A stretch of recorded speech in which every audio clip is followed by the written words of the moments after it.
चलिए हम वही गायक कलाकार ब्रिजेश हलचल आई प्रदेश मीडिया के माध्यम से एगो मतलब कि हम सिंगार रस के गीत पेश करते हैं। क्या बात। सिंगार रस के सब गाना के वैरायटी लोग पब्लिक पूरा मतलब कि इंतजार करता कि अलग अलग गाना जा अलग अलग जाई तब न ठीक रही जी। अलग अलग अंदाज में चाहिए। देखी एगो औरत भी आ पलंग मतलब कि पलंग पर दे गैलरी काटतिया पायल है दे खान खावतिया आ अपना रजऊ के याद में कहत कैसे भी है इहो गाना अपने पर्सनालिटी लिखले है। औरत कहत कैसे भी है ये बबुआ कहे के भाई ये अमरजीत बबुआ औरतिया कहतिया कि पायल पलंग पखन के कुहू कावेला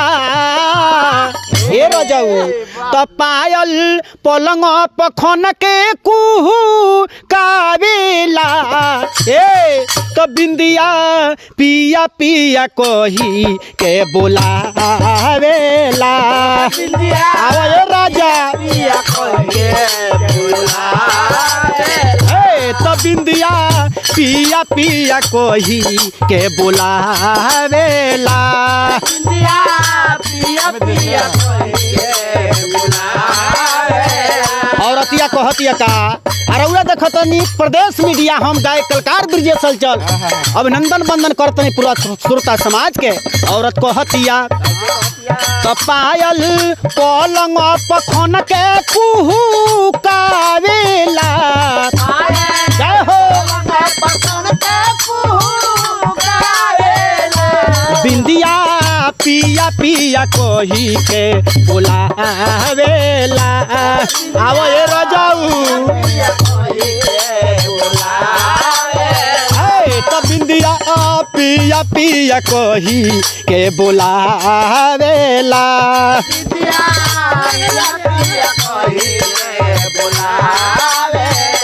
औरतिया अपना राजा जी के लगे फोन लगा के आप पलंग पे खूब बढ़िया घूर काढ़ के बैठल बिया।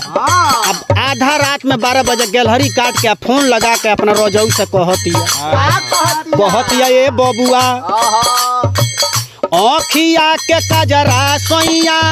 हमसे लजाला रही रही सोरिया सो रोको मोर जाला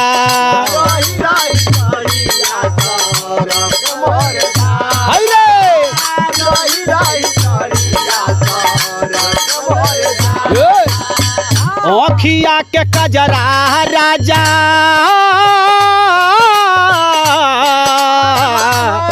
अरे बोलो मुआ हो कर जाऊ बड़ा निदर्दी बड़ा परदेश चल गई अकेले घर में बानी हम ए धर्मेंद्र भाई कहतिया आँखिया के कजरा सोइया हमसे लजाला रही रही सोरिया सो रोक मोर जाला हाय रे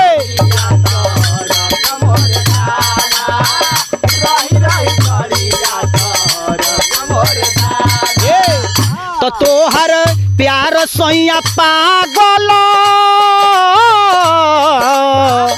पागल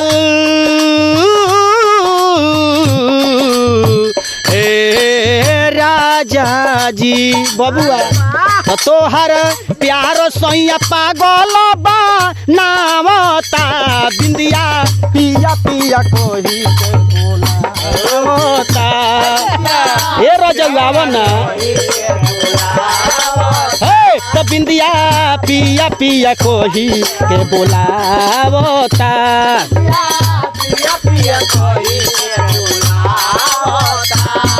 बहुत ही औरतिया लास्ट में कि तोहरा फिकिर में है तो शरीर सूख के खटाई हो गई आ तू जाके है तो चानी काटता रह कितना मोटाइल झोटाइल बड़ा ये रजौ हमार दहिया यहीं रहलो कहतिया ये बबुआ ए सूखी के खटाई भइली हमरो शरीरिया अपने घोटात नइखे राजा जी फिकिरिया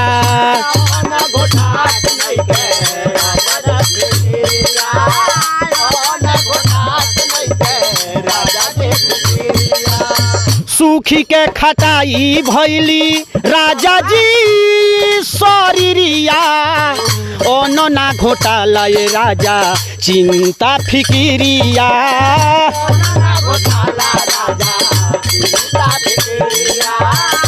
बारे तो बाटे चढ़ली जवानी कुछ ना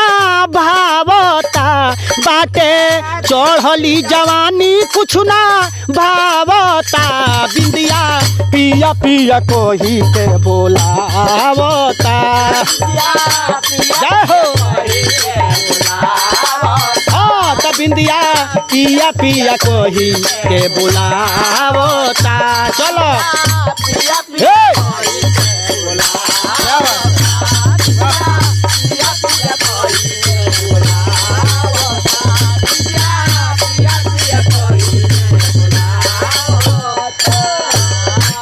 वाह पिया बुलावत है। देखा तरी गाना कितना खूबसूरत यहाँ के गौले बनी है, उतना ही यहाँ के अंदाज जौन बा बहुत ही प्यारा बटे। ये गाना रुआ लोग उनके कैसा लागल है मेरे कमेंट बॉक्स में जरूर लिखब। मिले जी कोनो दूसर वीडियो में, तब तक खातिर जय हिंद।